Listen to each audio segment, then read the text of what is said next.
योगीराम सुरतकुमार, योगीराम सुरतकुमार, योगीराम सुरतकुमार, जय गुरुराया। ओम अण्णामलै वासाय विद्महे वैकुंठ रूपाय धीमहि तन्नो योगी राम सुरतकुमार प्रचोदयात्। எல்லாமல்ல எம்பெருமான் யோகி ராம் சுரத்குமாருடைய பரம கருணையிலே நிறைந்திருக்கக்கூடிய எமது அன்பான பக்தர்கள், இந்த யோகி ராம் சுரத்குமார் நாம பிரச்சார குடில் முழுவதுமாக புதுப்பிக்கப்பட்டு எக்ஸ்டென்ஷன் செய்யப்பட்டு இன்று ஒரு மிகப்பெரிய ஆசிரமமாக உருவெடுத்திருக்கிறது.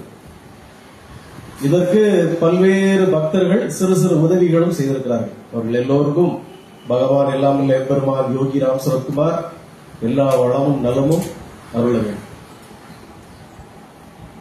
இந்த யோகி ராம் சுரத்குமார் நாம பிரச்சார குடில் இத்தகைய மாபெரும் பணிகளை செய்வதற்கு கூடவே வேறு பல கோயில்களுக்கும் வேறு பல தெய்வ வழிபாட்டு தலங்களுக்கும் நாம உதவி பண்ணிட்டு இருக்கோம். இதுக்கு நடுவில் பக்கத்துல ஒரு கோயிலுக்கு பங்குனி உத்திரத்திற்கு உதவி, ஒரு கிருஷ்ணர் கோயிலுக்கு அவங்களுடைய கன்ஸ்ட்ரக்ஷன் பணி மிகப்பெரிய பணி நடக்குது, ஒரு 10 கோடி ரூபாய் ப்ராஜெக்ட், அதுக்கு நாம உதவி, இப்படி பல்வேறு வழிபாட்டு தலங்களுக்கும் நாம உதவி பண்ணிட்டு இருக்கிறோம். நாம மட்டும் தான் நல்லா இருக்கணும் அப்படிங்கிறது இல்லாம மற்ற வழிபாட்டு தலங்களுக்கும் நாம உதவி பண்ணிட்டு இருக்கிறோம்.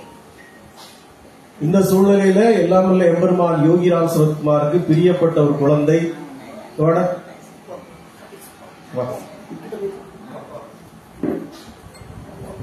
இந்த குழந்தை ஒரு டவுன் சிண்ட்ரோம் பேபி, ஒரு ஸ்பெஷல் கிட், பகவானுக்கு மிகவும் பிடித்தமான ஒரு குழந்தை.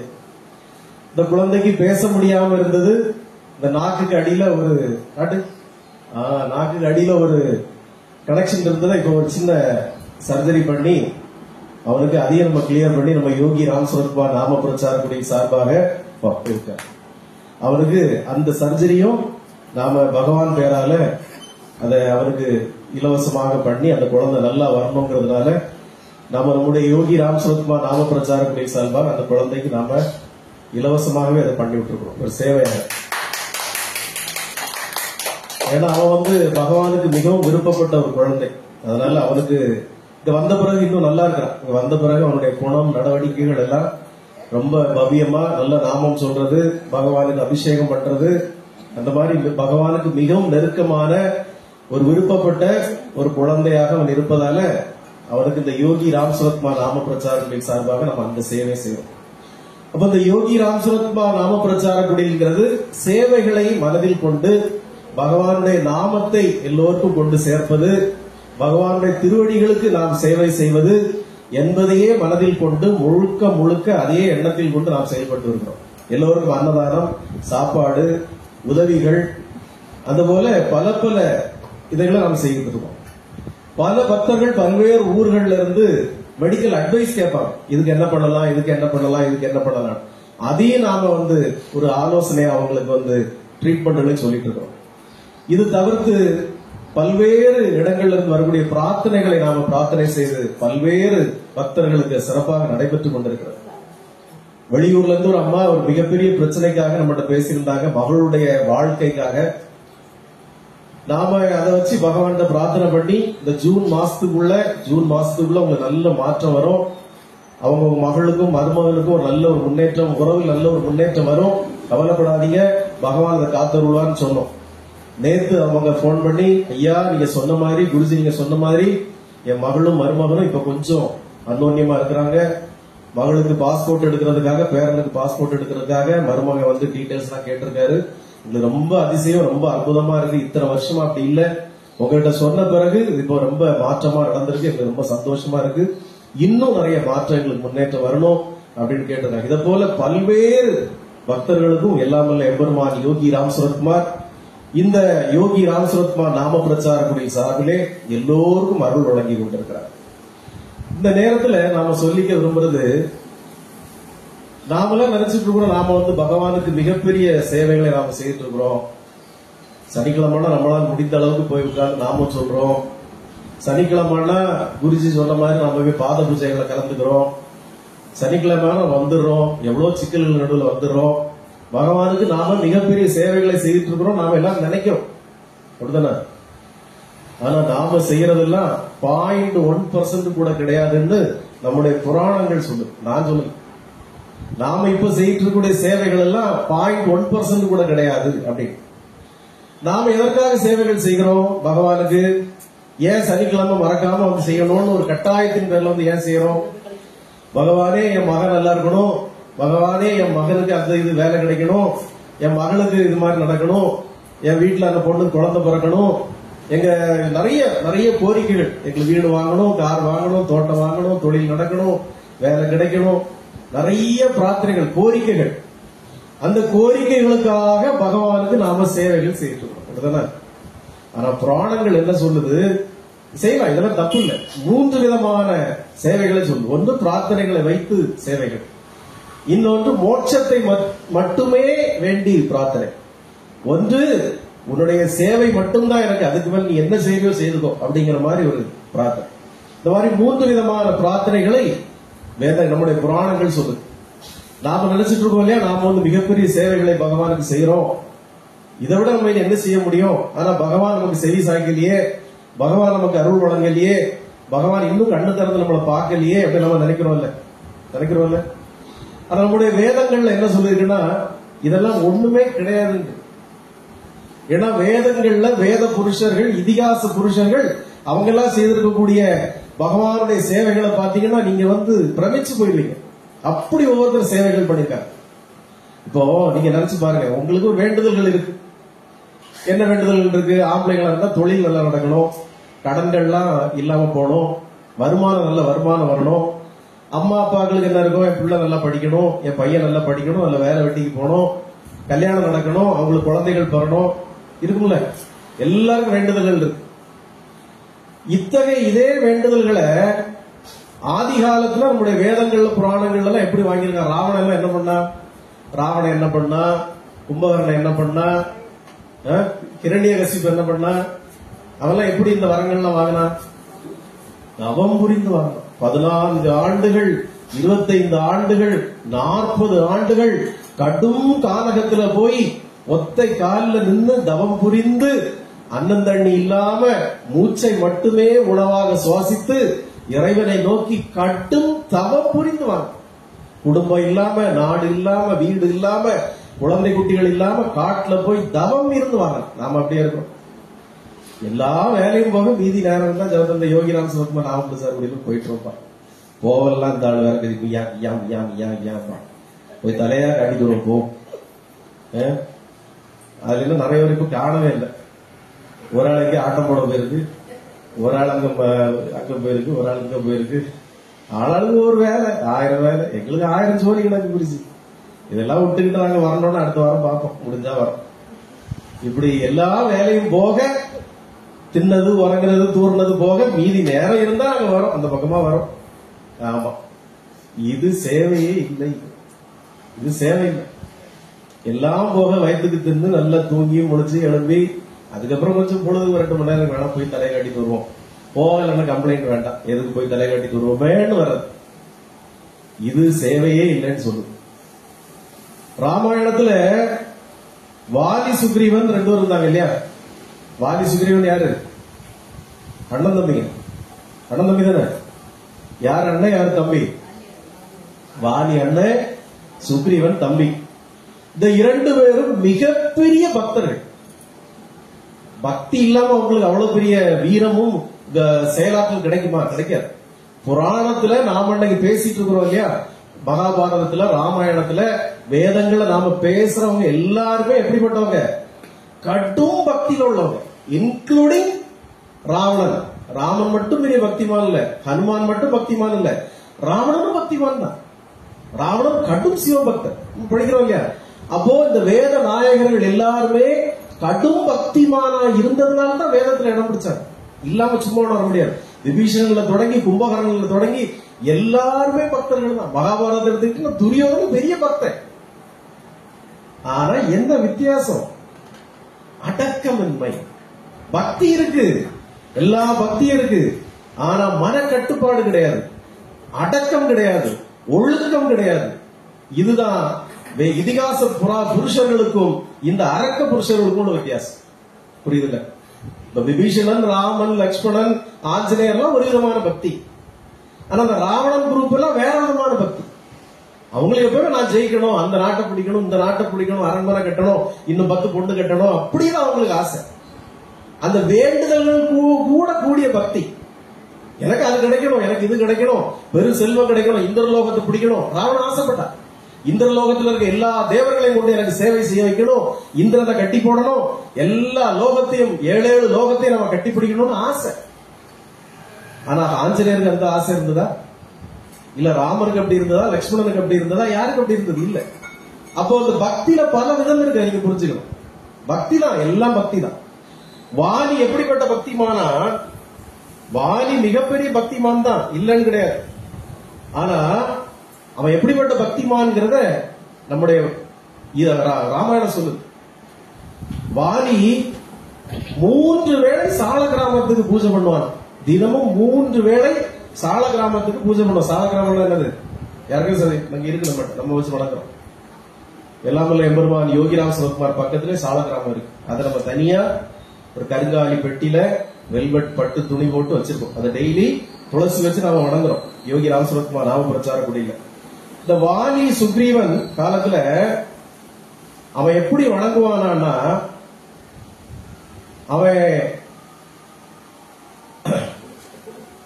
காலையில வாலி பத்ரிநாத்ல போய் வணங்குவான். சால கிராமத்தை காலையில பத்ரியில போய் வணங்குவான். மத்தியானம் துவாரகையில போய் வணங்குவான். மத்தியானம் துவாரகால போய் வணங்குவான். மாலையில ராமேஸ்வரத்துல வந்து வணங்குவான். தினமும் குரங்கு இல்லையா, குதிச்சு துள்ளி குதிச்சு போயிடுவான். காலையில பத்ரி, மத்தியானம் துவாரகா, சாயங்காலம் ராமேஸ்வரம். யார் பண்ண முடியும்? இப்படி வாலி வணங்குவானா. அப்ப வாலி வணங்குறான்னா அவருடைய ஆற்றல் எப்படிப்பட்டதா இருந்தது? இப்படி வணங்குறான்னா சும்மா சாதாரண விஷயம் இல்ல. காலையில பத்ரிநாத்லயும், மத்தியானம் துவாரகாலையும், சாயங்காலம் ராமேஸ்வரத்திலையும் போய் சால கிராமத்தை வழிபட்டதன் பலன் எத்தகைய எதிரியா இருந்தாலும் அவன் முன்னாடி நின்னா அந்த எதிரியினுடைய பாதி பலம் வாலிக்கு வந்துடும். வாலியை வெல்லவே முடியாது. வாலி ராமாயணத்துல வெல்ல முடியாத ஒரு ஆற்றல் மிகுந்த ஒரு அசுரன், குரங்கிரன். யாரோ முன்னாடி வந்திருந்தாலும் அவனுடைய பாதி பலம் அவனுக்கு போயிடும். கடவுளே ஆனாலும், கடவுளே அவன் முன்னாடி வந்து எதிர்த்து நின்னாலும் கடவுளுடைய பாதி சக்தி அவனுக்கு போயிடும். அப்படிப்பட்ட ஒரு ஆற்றல் மிகுந்தவன். அப்ப அவனுடைய வழிபாடு எப்படி இருந்தது? தினமும் இடைவிடாத பத்ரிநாத்லயும், துவாரகாலையும், ராமேஸ்வரத்திலையும் அவனுடைய பூஜை வழிபாடு அப்படி இருந்தது. ஆனா இத்தகைய ஆற்றல் மிகுந்த வாலி கிட்ட ராவணனே சிக்கிருக்கான். ராவணன் எவ்வளவு பெரிய ஆற்றல் மிக்கவன்! ராவணன் எவ்வளவு பெரிய ஆற்றல் மிக்கவன்! அவனே ஒரு முறை வாலியோடு போரிட வந்த போது இவன் முன்னாடி நின்னா நாம பெற்ற வரம், நம்முடைய ஆற்றல் சக்தி எல்லாம் அவனுக்கு பாதி போயிடும் சொல்லி ராவணன் என்ன பண்ணிருக்கான்? வாலிக்கு பின்னால நின்று வாலு கிட்ட ஒளிஞ்சிட்டான். வாலியின் வாலுக்கு பின்னால ஒளிஞ்சிருந்துட்டான், தாக்குறதுக்கு முற்படுறான். வாலி என்ன பண்ணா, ஓஹோ நீ வாலிட்ட ஒளிஞ்சிட்டு இருக்கியான்னு சொல்லி அந்த வாலால ராவணனை கட்டிட்டான். கட்டிக்கிட்டு வாலி என்ன பண்ணுவான்? சும்மா இருப்பான். காலையில பத்ரிநாத்துக்கு போவான், சாயங்காலம் அங்கிருந்து துவாரகாவுக்கு போவான், சாயங்காலம் ராமேஸ்வரத்துக்கு வருவான். குதின்னு அங்கே இங்கேயும் குதிக்கிறான். ராவணனுக்கு வாலில் எவ்வளவு நேரம் தூங்கிட்டு இருப்பான். ஐயையோ ஐயையோ வாலி என்ன விட்டுருப்பாரு, முடியல, நீ பாட்டுக்கு அங்க குதிக்கிற, அங்க இங்க குதிக்கிற, எல்லாம் இருக்க முடியல, விட்டுருன்னு கெஞ்சினான். ராவணனை அந்த கட்டை அவிழ்த்து விட்ட உடனே வாலி கிட்ட மன்னிப்பு கேட்டு மன்றாடி ராவணன் ஓடி போயிட்டான். மன்னிப்பு கேட்டு மன்றாடி ராவணன் ஓடி போயிட்டான். அத்தகைய ஆற்றல் மிக்கவன் வாலி. இந்த மாசம் வைகாசி மாசம் எப்படி மார்கழி மாசம் சிறப்பு வாய்ந்ததோ, கார்த்திகை மாசம் எப்படி சிறப்பு வாய்ந்ததோ, எப்படி ஆடி மாசம் ஒரு சிறப்பு வாய்ந்ததோ, அதே போல இந்த வைகாசி மாசம் சிறப்பு வாய்ந்த ஒரு மாதம். இந்த வைகாசி மாதத்துல கடும் கோடைக்காலம். அடுத்த ஒரு 10-20 நாட்கள், நாளைக்கு ஏதோ அக்னி நட்சத்திரம் தொடங்கும். அடுத்த 10-20 நாட்களுக்கு கடும் கோடை. வட இந்தியால பகவானுக்கு இந்த மாதத்தில், இந்த வைகாசி மாசத்துல நிறைய பழங்கள் படைப்பாங்க, நிறைய வகை வகையான பழங்கள் படைப்பாங்க. ஒரு நாள் பாத்தீங்கன்னா முழுக்க மாம்பழமா படைச்சிருப்பாங்க, ஒரு நாள் பாத்தீங்கன்னா முழுக்க பலாப்பழமா படைச்சிருப்பாங்க. பழங்கள் நிறைய படைப்பாங்க. ஏன்? கோடைக்காலம்.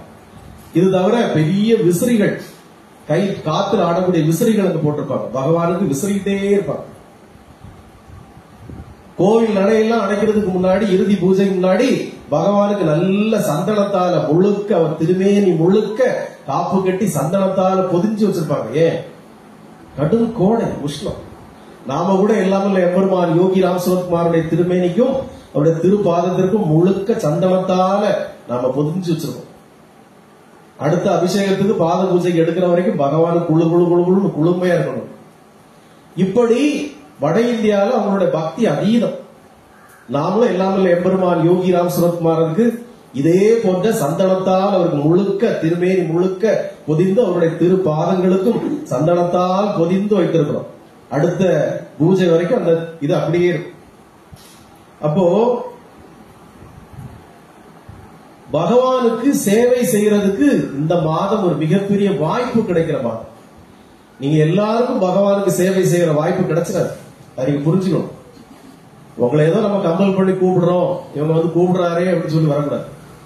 பகவானுக்கு சேவை செய்ய கிடைக்கிற வாய்ப்பை நாம நழுவ விடவே கூடாது. சத்தியமா சொல்ல, எனக்கெல்லாம் இப்ப எங்கேயுமே போறதுக்கு ஒரு விருப்பம் இல்லை. எந்த கோயிலுக்கும் போறதில்லை, எங்கேயும் போறதில்லை. தவிர்க்க முடியாத காரணத்தால் வெளியே போகணுமே தான் இருக்க ஒழிய, மற்றபடி இங்க இருந்து பகவானுக்கு எப்போதும் சேவைகள் செய்துட்டு இருக்க ஆசை.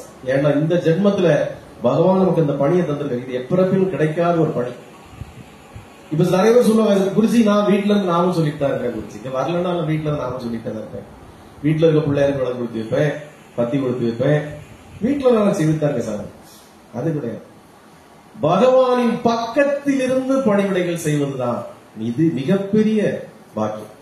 பகவானின் பக்கத்தில் இருந்து பணிவிடைகள் செய்வது, அதுதான் மிகப்பெரிய பாக்கியம். அந்த பாக்கியம்ங்கிறது நாம நழுவ விடக்கூடாது, அதை விசாரமா விடக்கூடாது. பகவான் எல்லாரையும் அழைக்கிறது இல்லை. பகவான் யோகி ராம் சுரத்குமார் எல்லாரும் ஊர்ல இருக்க எல்லாரையும் அழைச்சு வச்சுக்கிறது இல்லை. சில குறிப்பிட்ட புண்ணிய ஆத்மாக்களை இந்த பணிவிடைக்காக தேர்வு செய்திருக்கிறார். அப்ப அந்த வாய்ப்பை நாம தூக்கி உதாசீனப்படுத்திட்டு நம்ம பாட்டு நம்முடைய வேலைகளை பார்த்துட்டு இருக்கிறதுங்கிறது அது நல்லது. அதை நம்ம வந்து ஒரு தலையாய கடமையாக எடுத்து செய்யணும். நம்முடைய தலையாய கடமை எப்படி நம்ம வீட்டில் உள்ள கடமைகளை சரியாக செய்யறோமோ, மனைவிக்கான கடமைகளை, கணவனுக்கான கடமைகளை, குழந்தைகளுக்கான கடமைகளை நாம் எப்படி சரியாக செய்கிறோமோ, அதே போல பகவானுக்கான கடமையும் நாம சிறமேற் கொண்டு செய்யணும். நான் சொல்லல, அவரே சொல்றேன். சிறமேற் கொண்டு செய்யாம ஆட்டம் போட போறது, ஊர் சுத்த போறதெல்லாம் பகவானுக்கு இஷ்டப்படும். அது எப்பிறப்பிலும் நமக்கு கிடைக்காத ஒரு பாக்கியத்தை சிறமேற் கொண்டு செய்யணும். ஏன்னா நாம ஆட்டம் போட்டதின் விளைவாக நாம் இந்த நிலையில இருக்கிறோம். அதெல்லாம் தூக்கி தூர தள்ளிட்டு பகவானுடைய பணியை நாம தலைமையில் கொண்டு செய்தோமானால் எப்படிப்பட்ட பாக்கியத்தை நாம் அடைய முடியும்? எதிரிய கூட பாதி பலத்தை நம்ம எடுத்துடலாம். அவ்வளவு பெரிய பாக்கியங்களை நம்மளால் அடைய முடியும். அப்போ பக்கத்தில் இருந்து, அப்போ நீங்க இப்ப கேட்கலாம், வாலியே ஆனாலும் பகவான் ஒளிச்சு நின்று கொண்டுட்டாரு. வாலியும் பக்தன் தான், சுக்ரீவனும் பக்தன் தான். சுக்ரீவனை காப்பாத்துற பகவான் வாலியை கொண்டுட்டாரு.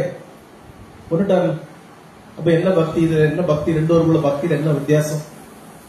வாலியும் பக்தன் தான், தினமும் 3 வேளை சால கிராமத்துக்கு பூஜை பண்றான். சுக்ரீவனும் பெரிய பக்தன் தான். சுக்ரீவனை காப்பாற்றிய பகவான் வாலியை ஏன் வதம் செய்தார்? 2 பேருக்குள்ள பிரார்த்தனையில, பூஜையில வித்தியாசம். அதான் நீங்க புரிஞ்சுக்கணும். வாலி எப்போதுமே தம்பியை கொல்லணும்னு நினைக்கிறான். இவனை கொன்னு இவன் பொண்டாட்டியை நம்ம அபகரிக்கணும், இவனை கொன்னு இவனுடைய நாட்டை நாம் அபகரிக்கணும், நாம் இந்த உலகத்தையே கட்டுப்பாட்டுக்குள்ள கொண்டு வரணும், எல்லாரையும் அடக்கணும், எல்லாரையும் அடிக்கணும், எல்லாரையும் ஒழிக்கணும். இதுக்கு பகவான் நீ எனக்கு ஹெல்ப் பண்ணு. அவன் அந்த எண்ணத்துல பூஜைகள் செய்வான். ஆனா சுக்ரீவனுடைய பக்தி எப்படி இருந்தது? கிஷ்கிந்தையில ராமபுரான் சுக்ரீவனை சந்திச்ச பிறகு அவன் ராமனுக்கான பணிவிடையே தலையாய கடமையாக கொண்டு செய்தான். சுக்ரீவன் எப்படி செய்தான்? சீதையை காணோம், ராமன் தேடி வந்திருக்கான் கிஷ்கிந்தால. வானரங்களின் சேனை தலைவன் சுக்ரீவன் உதவி கேட்கிறான், என் மனைவியை கண்டுபிடிக்க உதவி செய்யுங்க. சுக்ரீவன் அந்த கணம் முதல் ராமனுக்கான பணிவிடைகளை மட்டுமே செய்தான். வேற எந்த எதிர்பார்ப்பும் சுக்ரீவன் இல்ல. ராமா, உன் பொண்டாட்டியை நான் கண்டுபிடிச்சு கொடுத்தா நீ அந்த உலகத்துல எனக்கு எழுதி தருவியா, இல்ல அதை தருவியா, இல்ல இதை தருவியா, உன் பொண்டாட்டி போட்டு நகையில பாதியை தருவியா, இல்ல 10 கோடி ரூபாய் தருவியா, அப்படி எதுவும் சுக்ரீவன் டீலே பேசல.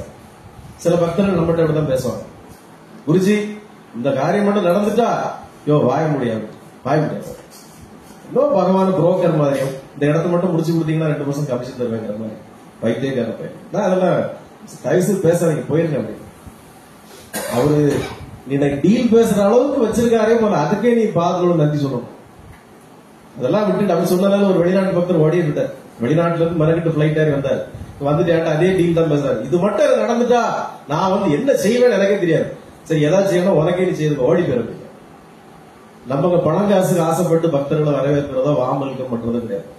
நீ பகவானை பரிசுத்தமாக வணங்க வந்திருக்கியா, அவருடைய பாதத்திற்கு பணிவிட செய்ய வந்திருக்கியா, நீ வா.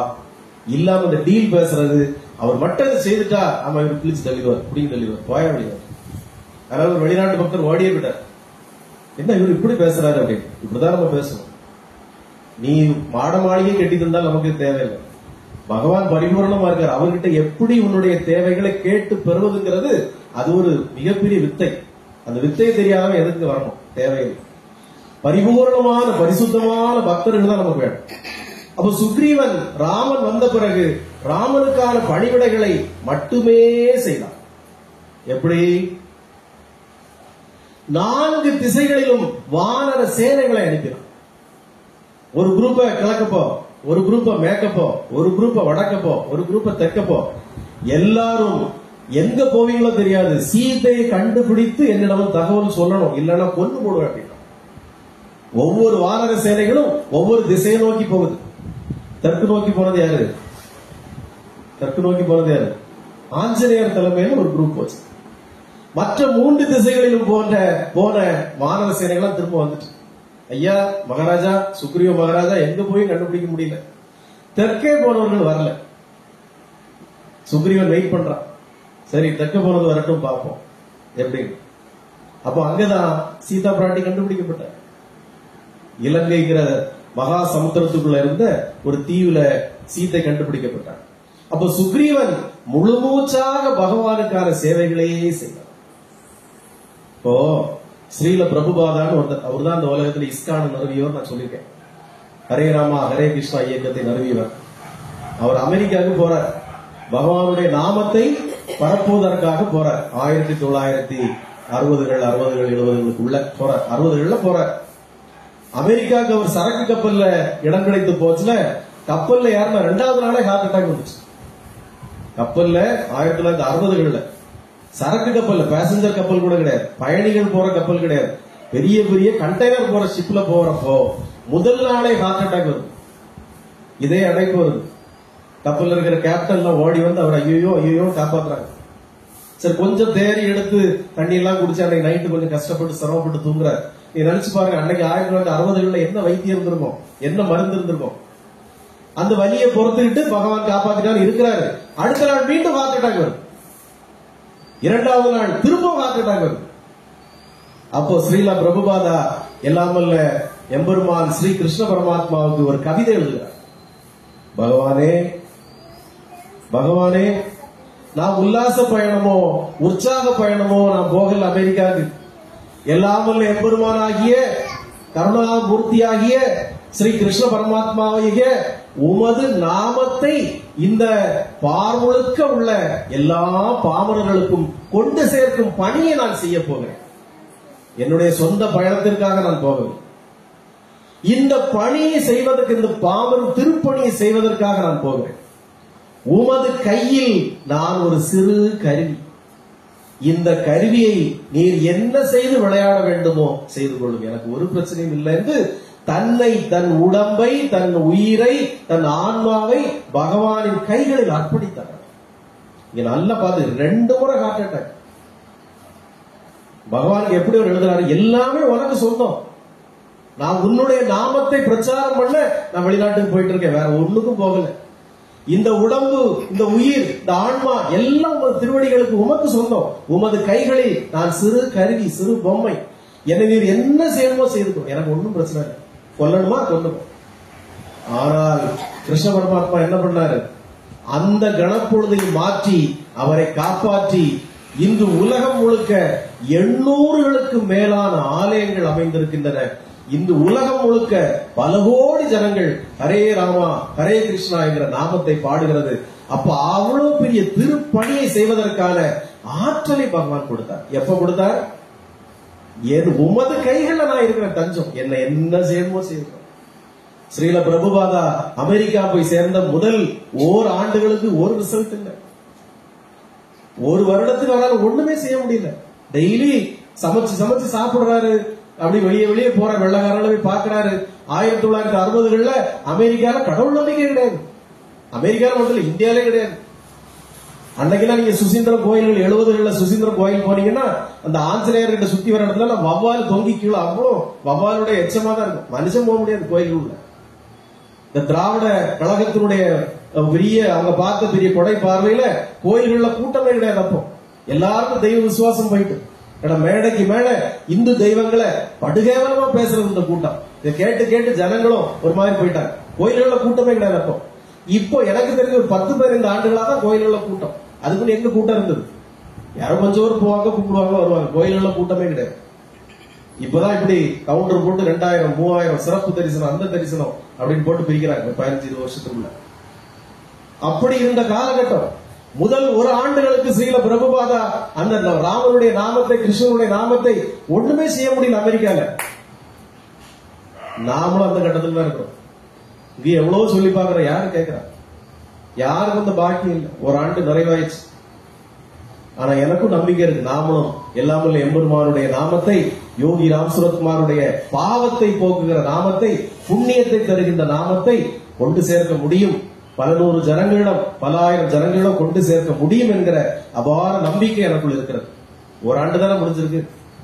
ஸ்ரீல பிரபுபாதா கஷ்டப்பட்ட மாதிரி இன்னும் பக்தர்களுக்கு அது முழுசா போய் சேரல. இறை வழிபாடா, பகவானுக்கு உண்டான பணியா, இல்ல நமக்கு ஒரு இன்ப சுற்றுலாவானா இன்ப சுற்றுலாவை தேர்ந்தெடுக்கிற இதுலதான் பக்தர்கள் இருக்கிறாங்க. பகவானுக்கு பணி அடுத்த வாரம் பாத்துக்கலாம், எந்த பிரச்சனை. அடுத்த சரிங்களும் உண்டு இல்ல, அது எங்க போக முடியுமா? போக முடியாது. அப்போ இது கிடைக்கட்டும், அடுத்த வாரம் பாத்துக்கலாம். சாமி எங்க ஓடி போற போறாரு இருப்பார். ஆனா இது கிடைக்குமா? கிடைக்காது, வேன் போயிடும். அதனால நாம முதல்ல இன்ப சுற்றுலாவை பார்ப்போம் அப்படிங்கறதா இருக்கிறோம். எவ்வளவோ பகவான் கிட்ட ரொம்ப அருளையும் வரத்தையும் பெற்றவங்க அன்னைக்கு பகவான் மறந்துட்டு இருக்கிறாங்க. வீட்டுல வர்றதில்லை. கேட்டா டைம் இல்ல, எங்களுக்கு அப்படி பிரச்சனை இப்படி பிரச்சனை, வீட்டுல வர முடியல. நேற்று கூட எங்க முந்தா நாடு இந்த பாத பூஜைக்கு அவங்க கேட்டாங்க. நான் சொன்னா வருவா, கூப்பிடட்டாங்க. ஒண்ணும் வேண்டாம், ஏன் கூப்பிடணும்? யாரும் கூப்பிட வேண்டிய வேலை கொடுக்குறேன். பகவானை பற்றின மெசேஜ்களை தான் இப்ப ஃபார்வர்ட் பண்றப்ப ஒழிய இங்க இப்படி ஒரு ப்ரோக்ராம் இருக்கு வாங்கன்னு யாருக்கும் அனுப்புற வேலையே கிடையாது. உங்களுக்கு தேவைன்னா வாங்க. பகவானுக்கான பணிவிடைங்கிறது நீங்களா செய்யணும். நாம கூப்பிட்டு நீங்க அந்த வேலையை செய்யுங்க, நீங்க இந்த வேலையை செய்யுங்கன்னு சொல்லவே கூடாது. அது சொல்ற ஒரு வேலையும் கிடையாது. உங்களை கம்பல்ஷன் பண்ணி கூப்பிட. பகவானுக்கான பணிங்கிறது மாபெரும் பாக்கியம் தரக்கூடிய பணி. அது பகவான் தீர்மானிக்கிற பணி. அந்த பணியை செய்கிற பாக்கியத்தை பகவான் உங்களுக்கு தந்திருக்காருன்னா நீங்க தான் அதை செய்யணுமே ஒழிய அதை யாருக்கும் நம்ம விட்டு கொடுக்கும். அதே போல இனிமேல் யாரும் போகாதீங்க, இருங்க, எல்லாம் முடிச்சுட்டு போகாதுன்னு சொல்லுங்க. உங்களுக்கு வர இஷ்டம் இருந்தா வரலாம். சாமியை கும்பிட்டுட்டு உடனே போறேன், ஓகே போலாம். இல்ல இந்த பாத பூஜையை மட்டும் முடிச்சுட்டு போறேன், போலாம். இல்ல சத்சங்கத்தையும் கேட்டுட்டு போறேன், போலாம். இல்ல அடுத்தது இந்த புஷ்பாபிஷேக போற்றியும் முடிச்சுட்டு போறேன், போலாம். இல்ல சரி அவ்வளவு நிமிஷத்துல இந்த பூஜையை முடிச்சுட்டு போறேன், போலாம். இல்ல பிரசாதத்தை தின்னுட்டு தான் போவேன், பந்திய போடுங்க, போலாம். அதுக்கப்புறம் பிரசாதத்தை வாங்கிட்டு தான் போவேன், அதுவும் போலாம். உங்க விருப்பம். இனிமேல் யாரையும் நீங்க உட்காருங்க, போகக்கூடாது, இருங்கன்னு சொல்ற வேலை கிடையாது. பொதுவா ஆன்மீகத்தில் அப்படி ஒரு பழக்கம் வந்தா, ஒரு கோயிலுக்கு வந்தா முழுமையான நம்முடைய பணிவிடைகளை செய்து கடைசி வரை இருந்து பகவானுக்கான பணிவிடைகள் எல்லாவற்றையும் முடித்து அதுக்கு பிறகு அந்த அருட்பிரசாதத்தை நாமளும் உண்டு வீட்டில் இருப்பவர்களுக்கு அதை வாங்கிட்டு போறதுதான் ஒரு முழுமையான பக்தி. நான் பாதியில போறேன் நிக்கவே கூடாது ஒரு நாள். அது எவ்வளவு இருந்தாலும் அது அப்படி நம்ம போகவே கூடாது. அப்போ இந்த நேரம் கிடைத்தா நம்ம பணிவிடை செய்வோம், நேரம் கிடைத்தா நாம இது செய்வோங்கிறத யாரும் மனசு வச்சுக்க கூடாது. ஸ்ரீல பிரபுபாதா, நீங்க நான் ஏன் சொல்றேன்னா, நாமளும் நாமத்தை பரப்புறோம் நம்ம சொல்றோமே, நாம எடுக்கிற எஃபர்ட் வந்து 1%, 0.1% கூட கிடையாது. 0.1% கூட கிடையாது. நாமெல்லாம் சேஃபா உட்கார்ந்து பகவானுடைய நாமத்தை பத்தி பேசிட்டு இருக்கோம். 1970களில் ஸ்ரீல பிரபுபாதா ஹரே ராமா ஹரே கிருஷ்ணா நாமத்தை பரப்புவதற்காக ஜெர்மனிக்கு ஒரு குரூப் அனுப்பினார். எப்படி சுக்ரீவன் சீதா பிராட்டியை தேடி ஒவ்வொரு மூலைக்கா போங்க, ஒவ்வொரு தேசத்திற்கா போங்கன்னு அனுப்புனாங்களோ, அதே போல நாம பிரச்சாரம்ங்கிறது நாம என்ன எடுத்து செய்யறது இல்ல. இது ஆதி காலம் தொட்டே எல்லா ஞானிகளும் யோகிகளும் இந்த நாமத்தை இறைவனுடைய நாமத்தை மக்களுக்காக கொண்டு சேர்க்கிறதுக்கு அயராது பாடுபட்டிருக்காங்க. சாதாரண விஷயம் கிடையாது. முகலாயர்கள் ஆட்சியில பட்ட பாடெல்லாம் வெளியே சொல்ல முடியாது. பிரிட்டிஷ் ஆட்சியில பட்ட பாடுகள்லாம் வெளியே சொல்ல முடியாது. எவ்வளவு பாடுபட்டு பகவானுடைய நாமத்தை கொண்டு சேர்ந்திருக்காங்க. அதெல்லாம் விட்டுருங்க. ஸ்ரீல பிரபுபாதா 1970களில் ஒரு கும்பல நீங்க ஜெர்மனியில போய், ஜெர்மன் நாட்டுல போய் இந்த பகவானுடைய நாமத்தை பரப்புங்க அப்படின்னு சொல்லி ஒரு கும்பல் அனுப்புறாரு. அப்போ ஜெர்மனி பிளவுபட்ட ஜெர்மனி, மேற்கு ஜெர்மனி கிழக்கு ஜெர்மனி, 2 ஜெர்மனியா இருக்கு. அப்போ ஒரு ஜெர்மனிக்குள்ள இருந்து இன்னொரு ஜெர்மனிக்குள்ள யாரும் அவ்வளவு ஈஸியா போக முடியாது. ஒரு ஜெர்மனிக்குள்ள இருந்து இன்னொரு ஜெர்மனிக்குள்ள யாராவது போகணும்னா ஒரே ஒரு விஷயத்தை மட்டும் தான் நீங்க கொண்டு போக முடியும். ஒரே ஒரு பொருளை மட்டும் தான் கொண்டு போக முடியும். என்ன பொருள்? ரொட்டி துண்டுகளை மட்டுமே நீங்க கொண்டு செல்ல முடியும். வேற எதையும் நீங்க கொண்டு போக முடியாது. வெறும் ரொட்டி துண்டுகள், அதை மட்டும் வேணா கொண்டு போகலாம். வேற எந்த பொருளையும் நீங்க இந்த ஜெர்மனியில, மேற்கு ஜெர்மனில இருந்து கிழக்கு ஜெர்மனிக்கு யாரும் கொண்டு போக கூடாது. அப்போ அந்த ரொட்டி துண்டுகளுக்கு நடுவிலே பகவத்கீதையை வைத்து கொண்டு போன பக்தர்களை ஜெர்மன் அரசாங்கம் கைது செய்து சிறையில் அடைத்தது. மாபெரும் துன்பத்திற்கு ஆளானார்கள். இதே போல ரஷ்ய தேசத்திற்கு, ரஷ்யாவுக்கு பக்தர்கள் அனுப்புறார். பகவானுடைய நாமத்தை சென்று பரப்புங்கள். ரஷ்ய தேசம் அப்போ கம்யூனிஸ்ட் ஆட்சியிலே மூழ்கி இருந்தனர். நீங்க ரஷ்யாவுக்கு போனா தெரியும். நான் ரஷ்யாவுக்கு போயிருக்கேன். சர்ச்சுகள் எல்லாம் மூடப்பட்டிருக்கும். இப்ப திருப்பி கொஞ்சம் பக்தி வந்திருக்கு. சர்ச்சுகள் எல்லாம் மூடிட்டான். சாமியே கிடையாது, கடவுளே கும்பிடக்கூடாது அப்படின்னு. அப்போ ரஷ்ய தேசத்துல போய் ஹரே ராமா ஹரே கிருஷ்ணாங்கிற பகவானுடைய நாமத்தை பரப்ப போனவங்க எல்லாம் அரெஸ்ட் பண்ணி எலக்ட்ரிக் ஷாக் கொடுத்தது அரசாங்கம். Current shock. அந்த கரண்ட் ஷாக் அதிகப்பட்டு நிறைய பேருக்கு பிரம பிடிச்சு போச்சு. நான் யாரு, என் மனைவி யாரு, என் குடும்பம் யாரு, என்னுடைய ஊர் எங்க, என்னுடைய நாடு எல்லாம் மறந்து போச்சு. அவ்வளவு எலக்ட்ரிக் ஷாக். புரியுதா நான் சொல்றது? அவ்வளவு ஷாக் கொடுத்து ரஷ்ய அரசாங்கம் இந்த இறை நாமத்தை பரப்ப போனவங்க தண்டனை கொடுத்தது. அந்த நேரத்திலும் அவங்களுக்கு ஒரே ஒரு விஷயம் மறக்கவே இல்லை. எல்லாம் மறந்து, நான் யாருங்கிறதே மறந்துட்டு அந்த எலக்ட்ரிக் ஷாக் தலைக்கு ஏறி பைத்தியம் பிடிச்சி என்னங்கிறதே மறந்து போச்சு. ஆனா இந்த ஹரே ராமா ஹரே கிருஷ்ணாங்கிற நாம மட்டும் அவங்களுக்கு மறக்கல. சாப்பிட கொடுத்த ரொட்டி துண்டை அதை சாப்பிடாம தண்ணியில குழைச்சி 108 மணிகளாக அதை பிடித்து அந்த 108 மணிகள், ரொட்டி துண்டு மணிகளை வைத்து ஹரே ராமா ஹரே கிருஷ்ணான்னு நாமஜபம் பண்ணிட்டே இருந்தாங்க. அதுல சில பேர் இறந்தும் போனாங்க. நீங்க நினைச்சு பாருங்க, கற்பனை பண்ணி பாருங்க. இறை நாமத்தை எல்லா ஜனங்களுக்கும் கொண்டு சேர்க்கிறதுக்கு ஒரு காலத்துல நம்முடைய முன்னோர்கள் எவ்வளவு பாடுபட்டு இருக்காங்க. இதுதான் இறை சேவையா இருக்க முடியும். நான் எல்லாம் போக மீதி நேரம் இருந்தா நம்ம சேவை செய்யறது சேவையே கிடையாது. தென்னாப்பிரிக்காவுக்கு ஒரு குரூப் அனுப்புனாரு ஸ்ரீல பிரபுபாதா. தென்னாப்பிரிக்கால போய் பரப்புங்க. தென்னாப்பிரிக்கால அப்போ கடும் உள்நாட்டு சண்டை, உள்நாட்டு போர், உள்நாட்டு தீவிரவாதம் கடுமையாக இருக்கு. ஒரு 11 பக்தர்களை சவுத் ஆப்பிரிக்கால, தென்னாப்பிரிக்காவில் உள்ள தீவிரவாத கூட்டம் பிடிச்சிச்சு. யார? இந்த ஹரே ராமா ஹரே கிருஷ்ணா இயக்கத்தை பரப்ப போன பக்தர்களை தீவிரவாத கூட்டம் பிடிச்சிட்டு 11 பேரை சுட்டு கொல்றதுக்கு நிக்கிறான். நீக்கிறோம் கருப்பின மக்கள் சுட்டு கொல்றதுக்கு நிக்கிறான். இப்பவே கொஞ்சம் மந்த புத்தி அவர்களுக்கு. அப்ப அந்த காலத்துல என்ன புத்தி இருந்திருக்கும்? அப்போ அந்த கருப்பின பெண் ஒருவர் இந்த ஹரே ராமா ஹரே கிருஷ்ணா நாமத்தால் ஈர்க்கப்பட்ட ஒரு பெண் ஒருத்தி, அடே பாவி, இறை சேவை செய்ய வந்தவர்களை கொல்ல துடிக்கிறாயே, இந்த பாவம் ஒன்ன ஒரு நாள் சும்மா விடாது, கொல்லாதே அப்படின்னா. தொலைச்சு கூட, நீ விலகிரு, கொல்ல போறேன் அப்படி, பெண்கிறதால ஓடி போயிரு அப்படின்னா. நீ கொல்வதாக இருந்தால் முதலில் என்னை கொல் அப்படின்னு சொல்லி அந்த பெண் முன்னாடி நின்னா. அவளையும் கொன்னா, 11 பேரையும் கொன்னா, சுட்டு கொன்னா.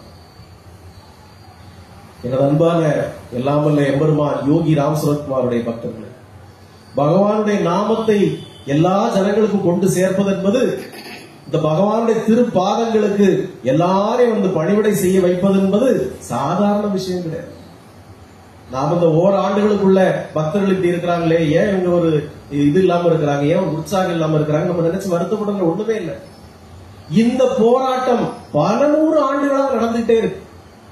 நாம அதுல ஒரு சிறு துரும்பு, சிறு துரும்பு. அதான உண்மை. ஆழ்வார்களும் நாயன்மார்களும் இந்த நாமத்தை, இறை நாமத்தை கொண்டு சேர்த்து என்ன பாடுபட்டு இருக்காங்க. அவங்க எல்லாம் படிச்சு பாருங்க புராணங்களை.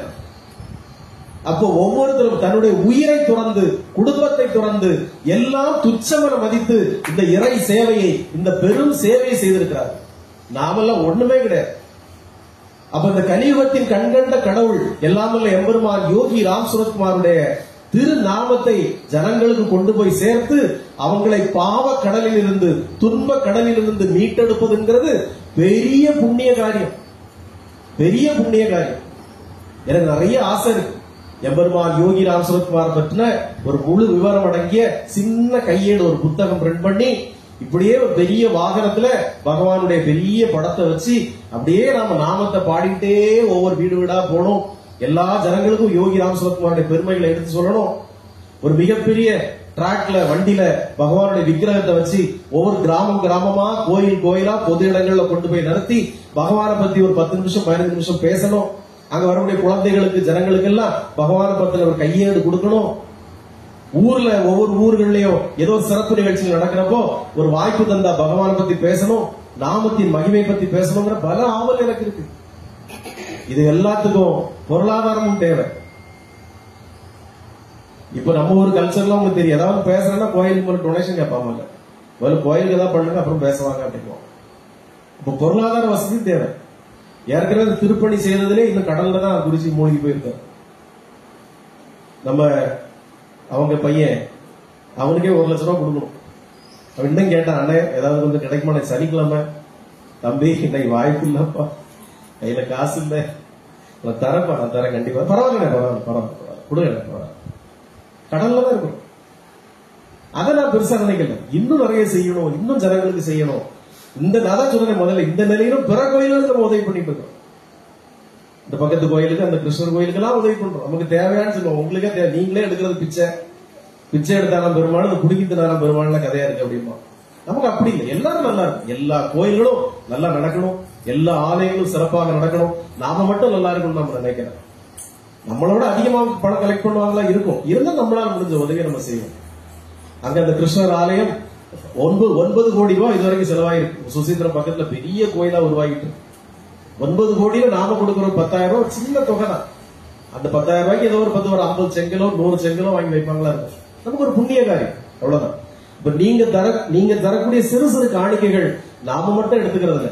திருப்பணிகளை, இறைவனுடைய திருப்பணிகளை எல்லா இடத்துக்கும் நாம கொண்டு போறோம். புரியுதா உங்களுக்கு? திருப்பணிகளை நாம எல்லாருக்கும் எல்லா இடத்துக்கும் நாம கொண்டு போறோம். அப்ப இறைவனுடைய நாமத்தை, இறைவனுடைய இந்த திருப்பணியை எல்லா ஜனங்களுக்கும், எல்லா மக்களுக்கும் நாம கொண்டு போய் சேர்த்து இந்த கலியுகத்திலே அவங்க படக்கூடிய துன்பங்களை, துயரங்களை, கஷ்டங்களை களைந்து எறிந்து எல்லா ஜனங்களும் சேமமுற வாழணுங்கிறது தான் இந்த யோகி ராம் சுரத்குமார் நாம பிரச்சார கொடியினுடைய ஒரே ஒரு காட்டுங்க. எதுவுமே அதான பண்றோம். நம்ம எல்லாருக்கும் முடிஞ்ச அளவு சேவைகள், எல்லாருக்கும் முடிஞ்ச அளவு புண்ணியம்.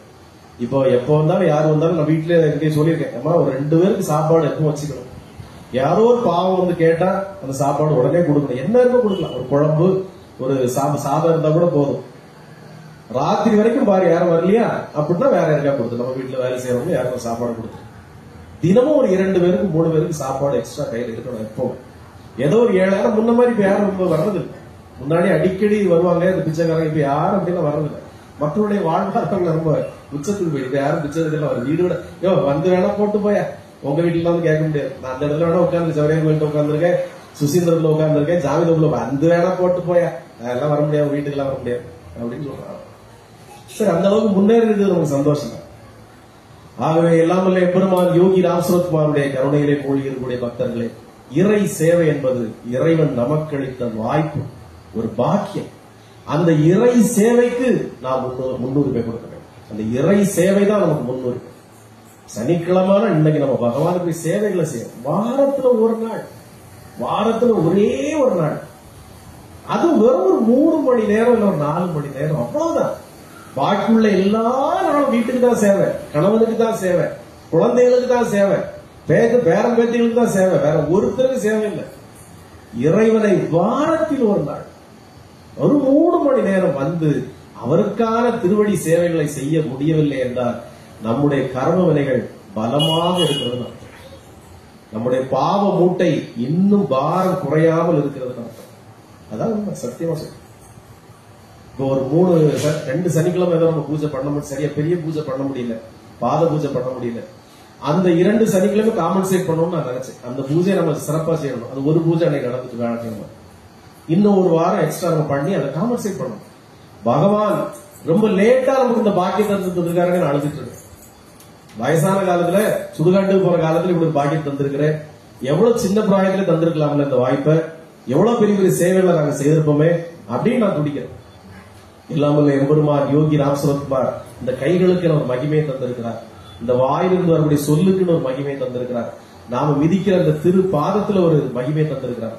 இவ்வளவு ஒரு மகிமையை நமக்கு தந்து எல்லா ஜனங்களையும் நல்லாருக்கு ஒரு வாழ்த்துற ஒரு பக்குவத்தை நம்ம தந்த பகவானுக்கு இந்த உடம்பில் உயிருள்ள காலம் மட்டுமில்லை, இன்னும் எத்தனை ஜென்மங்கள் எடுத்தாலும் அவருடைய திருவடிகளுக்கும் அவருடைய திரு நாமத்திற்கும் நாம் ஒரு துரும்பாக இருந்து பணிவிடைகள் செய்ய வேண்டும் என்பதுதான் என்னுடைய ஆசை, கோரிக்கை. யோகிராம் சுரத்குமார், யோகிராம் சுரத்குமார், யோகிராம் சுரத்குமார். ஜெயகுருராயா. ஓம் அண்ணாமலை வாசாய வித்மகே வைகுண்ட ரூபாய தீமகி தன்னோ யோகி ராம் சுரத்குமார் பிரச்சோதயா.